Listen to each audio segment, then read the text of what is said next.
আসসালামু আলাইকুম। শিকদার কৃষি টিভির পক্ষ থেকে আপনাদেরকে জানাই আন্তরিক শুভেচ্ছা ও অভিনন্দন। দেখছেন, আমি গত 2 সপ্তাহ আগে এই গাছগুলাতে সার দিয়েছিলাম আর খোল এবং গোবর দিয়ে থলটা প্রস্তুত করছিলাম। দেখছেন গাছগুলা কত সুন্দর ফ্রেশ। গাছগুলা ওই যে জাংলায় উঠে গেছে, দেখছেন কত সুন্দর, পাতাগুলা কত ফ্রেশ। আর এখানে আমি পাতায় ক্যারাটি এবং জ্যাস স্প্রে করি। আপনারাও ক্যারাটি এবং জ্যাস স্প্রে করবেন, তাতে আপনার গাছের পাতাগুলো অনেক ফ্রেশ থাকবে, কোনো রকম পোকামাকড় কোনো ক্ষতি করতে পারবে না। দেখছেন আমার কত সুন্দর জাংলায় উঠে গেছে।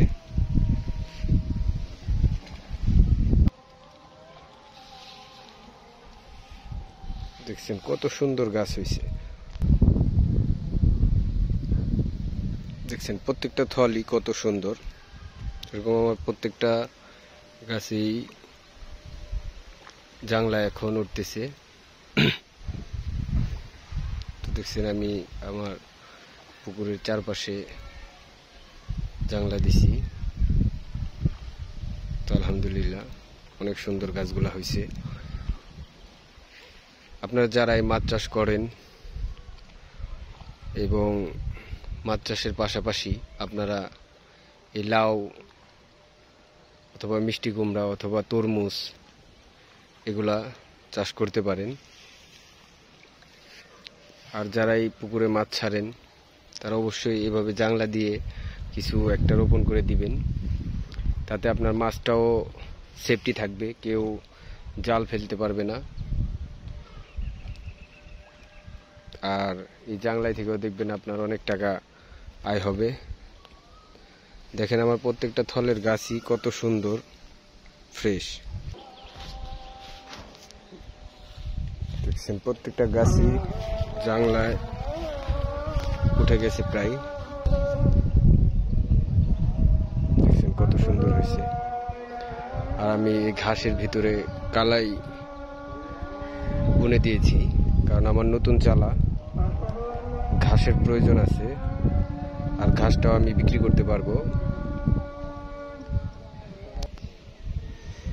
দেখছেন এখানে পুঁইশাকও আমি দিছি। দেখছেন কত সুন্দর পুঁইশাক।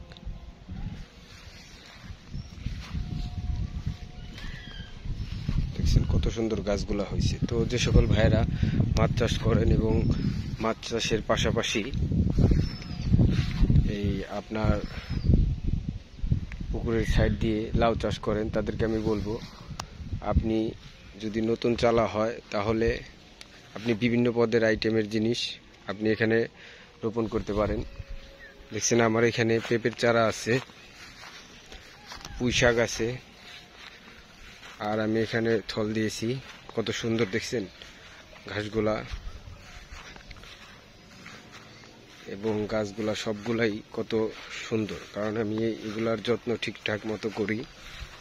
তো আপনারা যারা এগুলা করতে চান অবশ্যই আপনি যত্ন করে নিয়ম মেনে যদি করেন। দেখছেন কত সুন্দর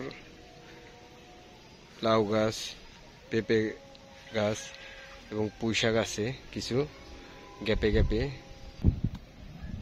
দেখছেন কত সুন্দর সুন্দর পুঁই শাক। এই শাকগুলা বিক্রি করেও আমি সপ্তাহে 1000-1200 টাকা আয় করি। দেখছেন গাছগুলা এখন জাংলায় উঠে গেছে। তো আপনাদের গাছ যখন এভাবে জাংলায় উঠে যাবে তখন আপনাদের করণীয় কি? তখন আপনারা অবশ্যই এই গাছগুলাকে ঠিক মতো আপনার জাংলায় উঠিয়ে দিতে হবে। দেখছেন এই যে গাছগুলো উঠছে, যে গাছটা একাই উঠে গেছে সেটা তো গেছে, আর যদি উঠে